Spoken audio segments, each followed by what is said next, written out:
আমাদের ঈদ ভীষণ সাধারণ হয়, তো কি কি রান্না হয় সেটাই আপনাদেরকে দেখিয়েছি।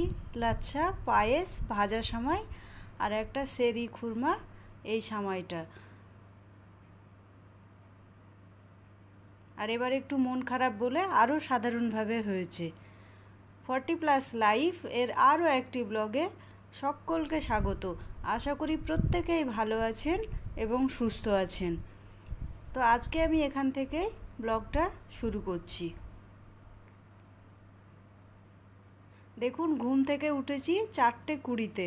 ওঠার পরেই কাজ শুরু করে দিয়েছি। পায়েসের জন্যে হাঁড়িতে গরম জল বসিয়ে দিয়েছি। কেন আমাদের একটু না, অনেক রান্না করতে হয়, প্রায় 1 কিলো চালের পায়েস। কেন আমরা গরিবদের মধ্যে বিলিয়ে দিই। তো দেখুন, আমাদের বাড়ির চারপাশটা দেখাচ্ছি, কতগুলো ছাগল চড়ে বেড়াচ্ছে। তো এই ছাগলগুলো আমাদের না, অন্যদের। আর এই যে আমাদের একটা গোয়ালে একটা গরু থাকে। আর এটা আমাদের 100 বছরেরও বেশি পুরনো মাটির বাড়ি। আর এটা আমাদের মাজার, মানে আমার মেজ শ্বশুর মশাই, উনি ছিলেন পীর সাহেব। তো এই পীর সাহেবেরই মাজারটা। এটা আমার মেজ শ্বশুর, মানে মেজ জেঠু শ্বশুর। আর এই যে দেখছেন বাড়ির সামনে বিচরণ করে বেড়াচ্ছে মুরগি, এগুলো কিন্তু কোনোটাই আমাদের না, আশেপাশে বাড়ির। আর এটা আমাদের বাড়ির সামনের দিকটা আপনাদেরকে একটু দেখালাম। এটা আমার গ্রামের বাড়ি।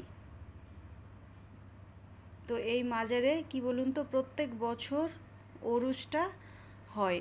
ওনার ছেলে মেয়েরা আছে, আর ওনার যারা মানে মুরিদ, তারাই ওরসটা করে। আর এটা আমার মেজ শ্বশুরের মশাইয়ের বাড়ি, যিনি পীর সাহেব। আর এটা আমাদের বাড়ির ভিতরে দেখুন কি সুন্দর নয়নতারাগুলো হয়েছে। আর একটা তুলসী রেখে দিয়েছি, এটাও নয়নতারাই।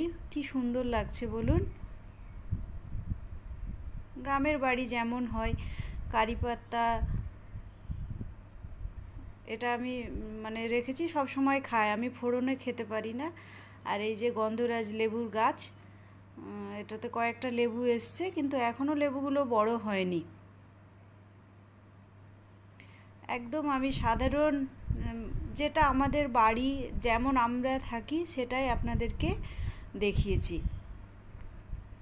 আর এই যে সামাই তুলে রেখেছি, কেন সবাই নামাজ পড়বে, পড়ে এসে খাওয়া দাওয়া করবে। তো আমরা গ্রামে তো সেই রকম মানে ডেকোরেশন বলুন, এই সবগুলো করি না, যেমন আমাদের হয় সেই রকমই করি।